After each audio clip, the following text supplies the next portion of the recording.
آج جس عنوان پر مجھے آپ کے ساتھ بات کرنی ہے، اس لیے نہیں میں کر رہا کہ اس پیغام کی یہاں پہ آج ضرورت ہے، لیکن پڑھ سکتی ہے، اس لیے میں یہ پیغام آپ کے ساتھ بانٹ رہا ہوں۔ کیا جو اسرائیل کی عیدیں مسیحیوں کو منانی چاہیے؟ اگر آپ پاکستان میں ہوں تو وہاں پہ آج کل مسیانکس کا زور ہے کہ وہ کہتے ہیں کہ اگر آپ نے مسیحی بننا ہے تو پہلے آپ کو اچھے یہودی بننا ہوگا۔ یسوع مسیح چونکہ عیدیں مناتے تھے، اگر آپ اس کے پیروکار ہیں تو آپ کو اسی طرح عیدیں منانی چاہیے۔ ہم یہ بات کر رہے ہیں کیوں مسیحیوں کو عیدیں جو اسرائیل کی ہیں کیوں نہیں منانی چاہیے۔ عیدیں کتنی ہیں؟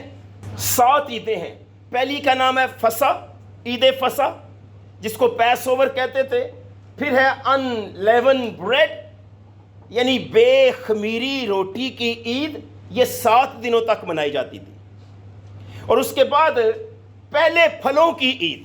پھر درمیان میں ایک عید آتی تھی جسے فیسٹ آف ویکس کہتے تھے، عید پینتیکوست بھی کہا جاتا ہے۔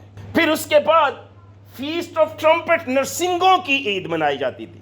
پھر ڈے آف اٹونمنٹ جسے یوم کفارہ کہا جاتا تھا، یہ اصل میں فیسٹ نہیں، یہ فاسٹ ہوتا تھا۔ اس دن اسرائیلیوں کو اپنی جانوں کو دکھ دینا پڑتا تھا، روزہ رکھنا پڑتا تھا۔ اور پھر 7ویں جو عید ہے جو ہے فیسٹ آف ٹیبرنیکلز، ہم ان پہ بات کرتے ہیں۔ دیکھیے درمیان میں جو عید ہے وہ کون سی والی عید ہے؟ فیسٹ آف دا ویکس، یعنی وہ عید جو درمیان میں ہے اس سے پہلے 3 عیدیں ہوتی تھیں اور اس کے بعد 3 ہوتی تھیں۔ دیکھیے جو عیدیں پہلے ہوتی تھیں، اس سے پہلے جو 3 عیدیں ہوتی تھیں وہ عیدیں موسم بہار میں آتی تھیں۔ جو فیسٹ آف ویک ہے یعنی جو عید پینتیکوست ہے، اس کے بعد جو 3 عیدیں آتی وہ موسم خزاں میں آتی تھیں۔ اب ہیکل کے اندر ایک شمع دان تھا لیکن اس پہ چراغ جلتے تھے، تو یہ جو منورہ ہے یہ 7 برانچ منورہ جو ہے، اس میں آپ نے کبھی کسی چرچ کے اندر کینڈلز لگی ہوئی دیکھیں گے، شاید کسی فوٹو میں آپ نے کینڈلز لگی ہوئی دیکھیں۔ اصل میں یہ کینڈلز ریپریزنٹ کرتی ہیں انہی 7 عیدوں کو، اور درمیان والی کینڈل جو ہے چونکہ وہ عید پینتیکوست کو ریپریزنٹ کرتی ہے، 3 عیدیں اس طرف تھیں، 3 عیدیں اس طرف سے، اس کا مطلب یہ ہے۔ لیکن کئی دفعہ آپ کو کچھ تصویریں گوگل سے یا کئی دفعہ آپ کو جو منورہ ملے گا، اس کو منورہ کہتے ہیں یا شمع دان، تو وہ آپ کو 8 جو ہیں 8 کینڈل سٹکس اس پہ ہوتی ہیں، 8 اس پہ 8 موم بتیاں لگائی جاتی ہیں۔ 8 موم بتیاں اس لیے کہی جاتی ہیں، یہ جو 7 عیدیں تھیں یہ تو بائبل میں لکھی تھیں، لیکن ان کے اندر ایک عید یہودیوں نے خود بنائی اور وہ تھی پوریم۔ ملکہ آستر کے وقت میں مردکی نے مارنا چاہا اسرائیلیوں کو، تو خداوند نے انہیں رہائی دی، تو جس دن رہائی ملی انہوں نے اس دن عید پوریم منائی، تو یہ انہوں نے اپنے آپ سے ایک عید منائی تھی۔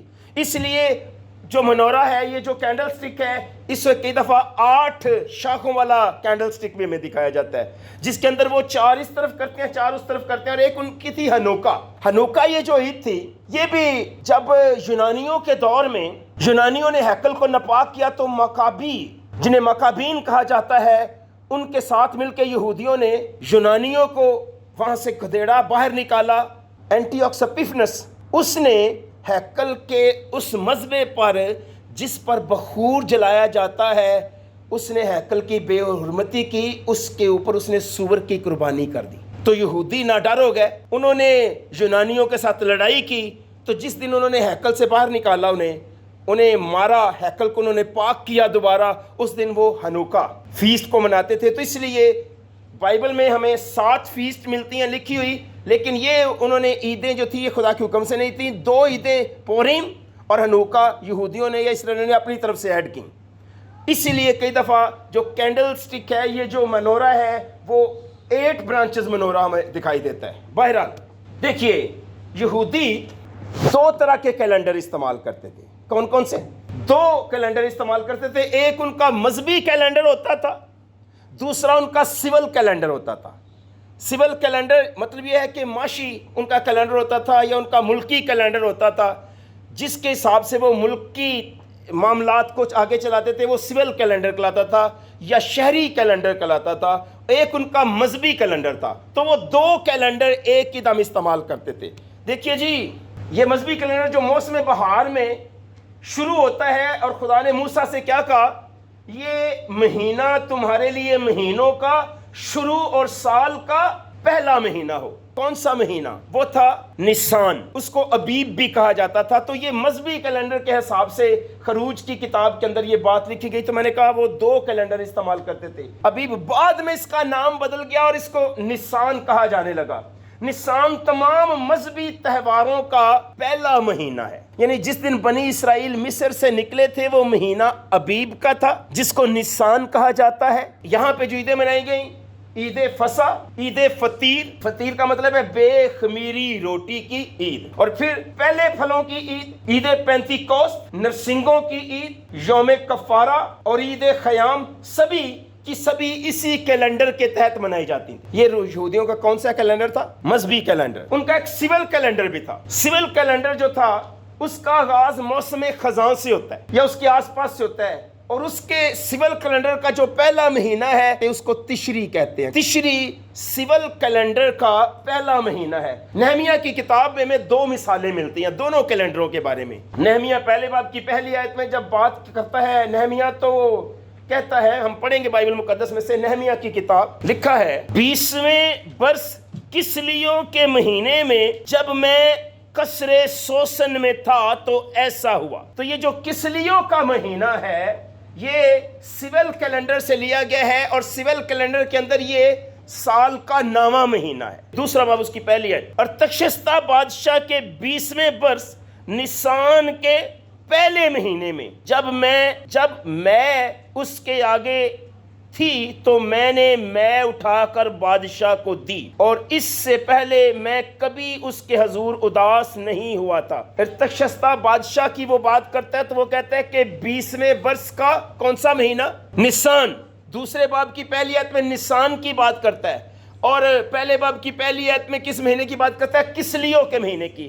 کسلیوں جو مہینہ ہے وہ یہودیوں کے سول کیلنڈر کا 9واں مہینہ ہے، اور جو نسان مہینہ ہے وہ یہودیوں کے مذہبی کیلنڈر کا پہلا مہینہ ہے۔ نوح کے زمانے کی بات ہوتی ہے کہ طوفان کس سال کس وقت آیا، تو اس میں مذہبی کیلنڈر کا نہیں بلکہ سول کیلنڈر کا استعمال کرتے ہوئے بتایا گیا ہے کہ نوح کی عمر کا 600واں سال تھا کہ اس کے دوسرے مہینے کی ٹھیک 17ویں تاریخ کو بڑے سمندر کے سب سوتے پھوٹ نکلے اور آسمان کی سب کھڑکیاں کھل گئیں۔ تو یہاں پہ یہ جو بتایا گیا نا دوسرا مہینہ، تو یہ جو دوسرا مہینہ ہے وہ یہاں پہ سول کیلنڈر کا دوسرا مہینہ ہے، وہ مذہبی کیلنڈر کا دوسرا مہینہ نہیں ہے۔ تو یعنی جب بھی یہودی کسی تاریخ کی یا ملک کی بات کرتے، تاریخ کی بات کرتے، تو وہ سول کیلنڈر استعمال کرتے۔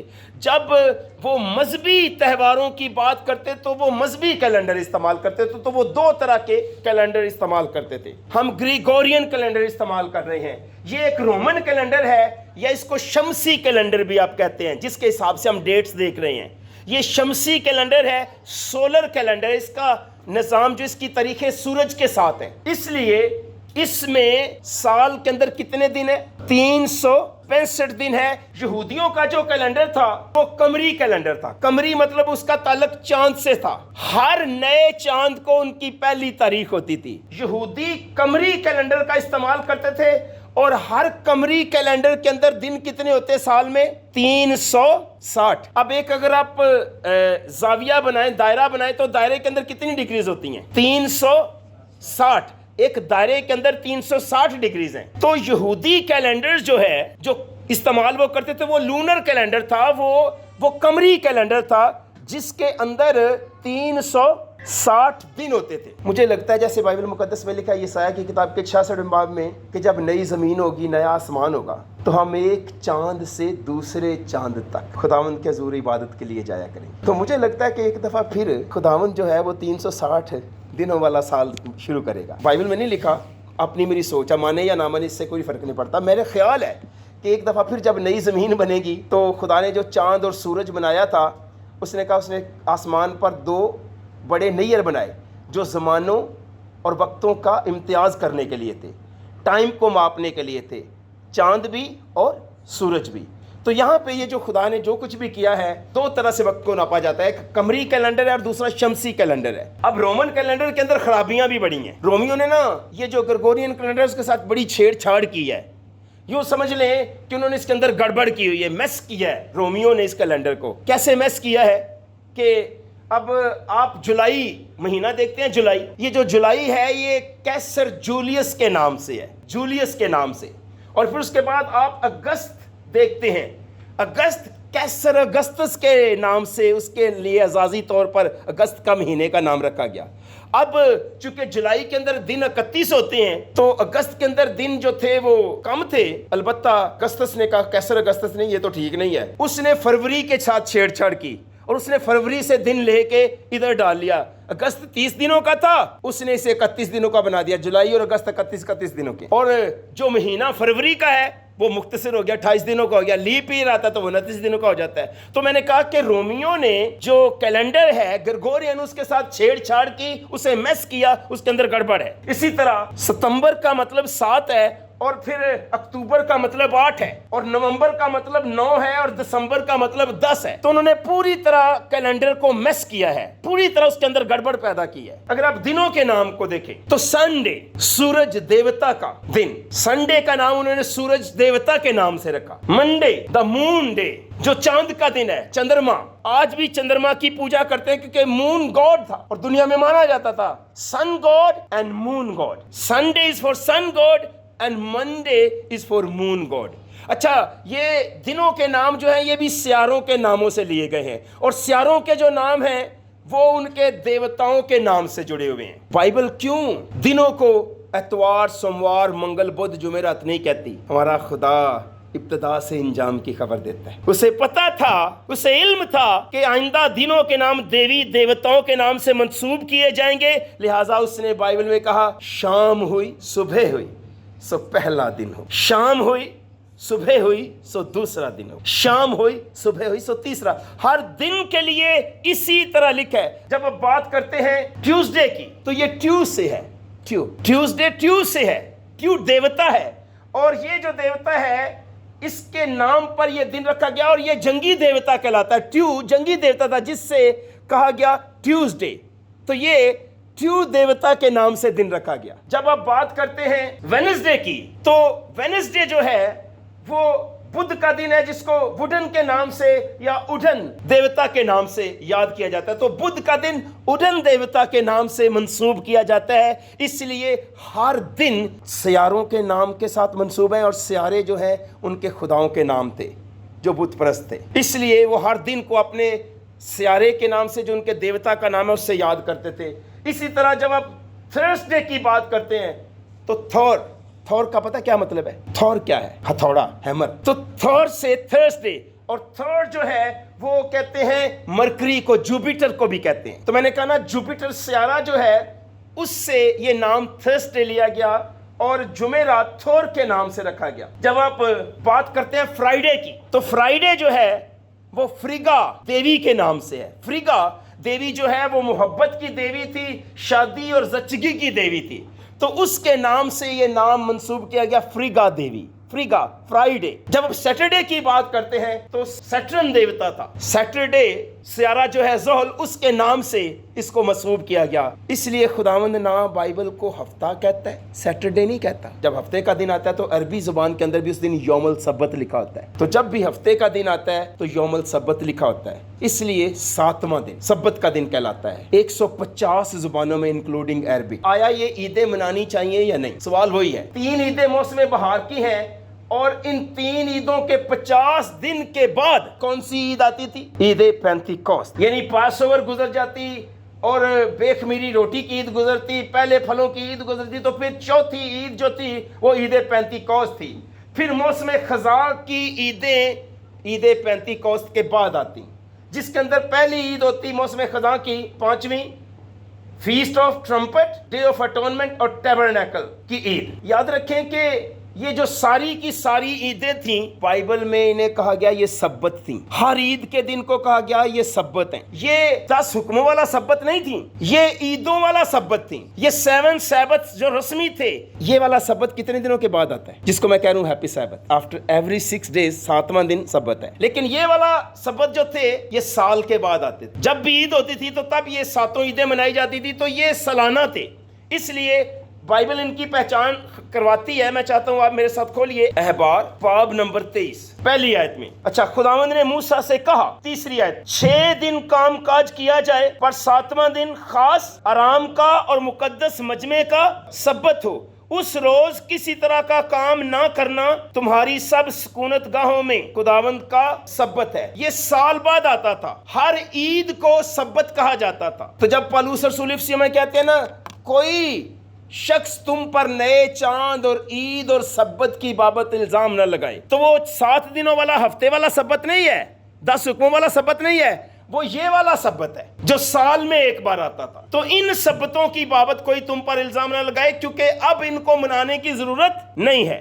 لوگ حوالہ وہ پڑھتے ہیں ان کے بارے میں اور لگاتے ہیں 10 حکموں والے سبت پر. یہی مس انڈرسٹینڈنگ ہے. احبار کی کتاب باب نمبر 23 کی پہلی آیت, تیسری آیت, پھر چوتھی آیت اسے لگ کرتی ہے. چوتھی آیت میں لکھا ہے خداوند کی عیدیں جن کا اعلان تم کو مقدس مجمعوں کے لیے وقت معین پر کرنا ہوگا سو وہ یہ ہیں. اور ہر ان عید کے بارے میں کہا گیا تھا کہ یہ خداوند کا پاک سبت ہے, اس دن کوئی تم نے کام نہیں کرنا. جس طرح اس نے کہا تھا نا کہ 7ویں دن کوئی کام نہیں کرنا, اسی طرح اس نے کہا تھا کہ جس دن یہ عید ہوگی جس دن اس دن تم نے کوئی کام نہیں کرنا, کیونکہ یہ خداوند کے لیے تمہارا سبت ہوگا. عید فصح کے موقع پر پتہ نا عید فصح کیا تھی؟ عید فصح وہ تھی جس دن قوم بنی اسرائیل ملک مصر سے نکلے, برہ ذبح کیا گیا, برے کا جو لہو تھا وہ چوکھٹ پر لگایا گیا, ہر گھر کی چوکھٹ پر. جب موت کا فرشتہ آیا اس نے وہ لہو دیکھا تو اس گھر کا پلوٹا چھوڑ دیا.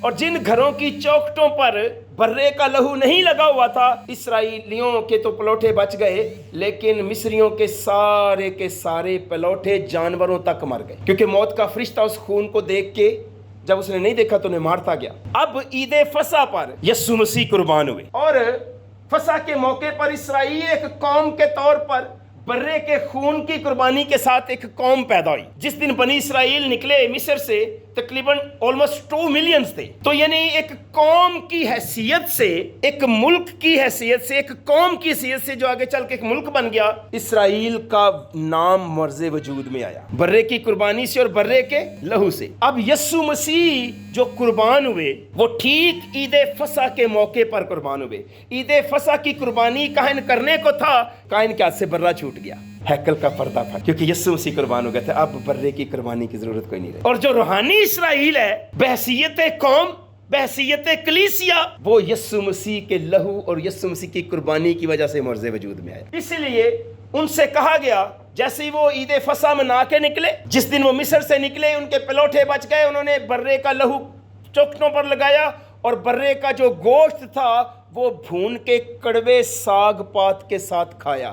لاٹھیاں ہاتھ میں تھیں, کمریں کسی ہوئی تھیں, جوتیاں پہنے ہوئی تھیں, کیونکہ گوشت کھا کے بچنا کچھ نہیں چاہیے. انہوں نے رات کو ہی نکلنا تھا. ایک ایسی رات آنے والی ہے جس میں کوئی کام نہیں ہوگا. انہوں نے یروشلم کی طرف مارچ کیا, آدھی رات کو شور مچنے والا ہے کہ دلہا آ گیا ہے. اور جو تیار نہیں ہوں گے, جن کی کپیوں میں تیل نہیں ہوگا, جن کی کمریں کسی ہوئی نہیں ہوں گی, وہ پیچھے رہ جائیں. تمہارے چراغ جلتے رہیں اور تمہاری کمریں کسی رہیں, جس طرح ان کی کمریں کسی تھی, کیونکہ انہوں نے یروشلم جانا تھا جس پر انہوں نے جا کے قبضہ کرنا تھا. اور ہم نئے یروشلم کے لیے تیار ہو رہے ہیں. ہماری بھی کمریں کسی رہیں, ہماری بھی کپیوں میں پاک روح کا تیل ہو, ہمارے چراغ جلتے رہیں. اس لیے اب جب وہ آگے گئے بیابان میں, تو نے کہا گیا تو بے خمیری روٹی کی عید مانا کرنا, میرے حکم کے مطابق 7 دن تک عید منانا. کتنے دن تک بے خمیری روٹی کی عید منانا؟ 7 دن تک. ابیب کے مہینے میں وقت معینہ پر بے خمیری روٹیاں کھانا, کیونکہ ماہ ابیب میں تو مصر سے نکلا تھا. کون سے مہینے میں تو مصر سے نکلا تھا؟ اب ابیب کا نام بدل کے کیا ہو گیا ہے؟ نسان. یاد رکھنے کا طریقہ, نسان سنی نہیں گڈی, نسان وہ یہیں سے ہے. دیکھیے جی, تو بے خمیری روٹی کی عید مانا کرنا کتنے دن تک؟ 7 دن تک. اور پالوس رسول میں کیا کہتے ہیں؟ کہتے ہیں پس آؤ ہم عید کریں، نہ پرانے خمیر سے، نہ بدی اور شرارت کے خمیر سے، بلکہ صاف دلی اور سچائی کی بے خمیری روٹی سے آؤ ہم عید کریں، کیونکہ ہمارا بھی فصح مسیح قربان ہوا ہے۔ بے خمیری روٹی کے ساتھ، بے خمیری روٹی کے ساتھ نہیں، سچائی کی بے خمیری روٹی کے ساتھ۔ اب جب سچائی کی بے خمیری روٹی کی بات کرتے ہیں تو یسوع مسیح نے کیا کہا؟ اس نے کہا تھا کہ جو روٹی آسمان سے اتری وہ میں ہوں۔ تو یسوع مسیح وہ سچائی کی بے خمیری روٹی ہے جو ہمارا فصح بھی ہے۔ آؤ ہم اس روٹی کے ساتھ عید کریں، سچائی کی بے خمیری روٹی کے ساتھ عید کریں۔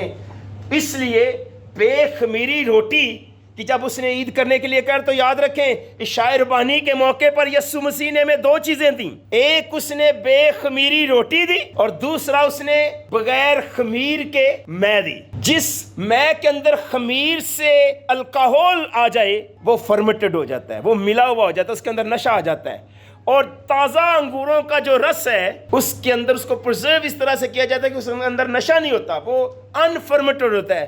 He gave us unleavened bread and unfermented wine۔ بے خمیری روٹی دی اور بغیر خمیر کے اس نے ہمیں مے دی۔ تو آؤ ہم ان چیزوں کے ساتھ عید کریں، خوشی کریں، کیونکہ ہمارا فصح قربان ہوا اور وہ مسیح ہے۔ اس کے بعد تیسری عید آتی تھی پہلے پھلوں کی عید۔ پولس رسول مسلسل بات کرتا ہے کہ مسیح عیدوں کی تکمیل ہے، ہر عید کی تکمیل یسوع مسیح میں ہے، اس لیے وہ جو عیدیں مناتے تھے وہ اشارہ یسوع مسیح کی طرف کرتی تھیں۔ اب یسوع مسیح قربان ہو گئے، اس لیے ان عیدوں کو منانے کی ضرورت نہیں ہے۔ فرض کریں آپ کا کوئی پیارا کسی دوسری جگہ پہ ہے، آپ کی وائف، آپ کا شوہر، آپ کا بیٹا، آپ کی بیٹی دوسری جگہ پہ ہے، اور آپ اس کی تصویر لیتے ہیں اور آپ اتنا زیادہ اس سے پیار کرتے ہیں کہ آپ اس کی تصویر کو چومنا شروع کر دیتے ہیں، وہ بت پرستی ہے۔ لیکن آپ کی محبت ہے کہ آپ دور اپنے بیٹے یا بیٹی کی یا باپ کی یا ماں کی تصویر کو چومتے ہیں، آپ اپنی محبت کا اظہار کرتے ہیں۔ ایک دن اچانک دروازہ نوک ہوتا ہے اور آپ دروازہ کھولتے ہیں اور آپ حیران ہو جاتے ہیں کہ وہ شخص آپ کے سامنے کھڑا ہے زندہ۔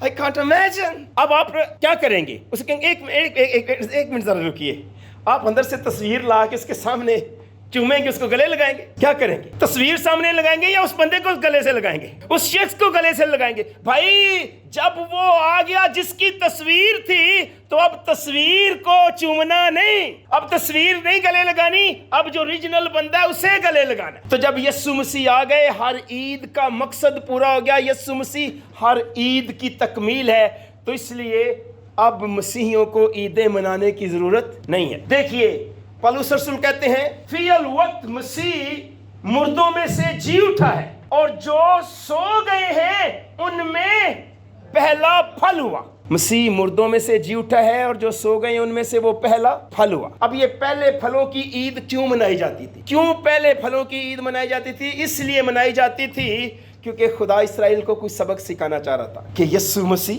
فصح پہ وہ قربان ہوا، برہ قربان ہوا، عید فصح پوری ہو گئی، پھر روٹی اور مے اس نے جو ہمیں دی اپنا خون پینے کے لیے اور اپنا بدن کھانے کے لیے۔ تو ہمیں پتا چلا کہ یہ جو عید ہے بے خمیری روٹی کی، اس کا مقصد ہی پورا ہو گیا۔ اب عید آ گئی پہلے پھلوں کی۔ اب پہلے پھلوں کی عید میں کیا ہے کہ یسوع مسیح مردوں میں سے جی اٹھا اور جو سو گئے ان میں سے وہ پہلا پھل ہوا۔ آمین۔ اور اس کے ساتھ بات یہاں تک ہی نہیں ہے، پہلے پھل آسمان پر لے جائے گئے جب مسیح جی اٹھا۔ کیسے پہلے پھلوں کو آسمان پر لے جایا گیا؟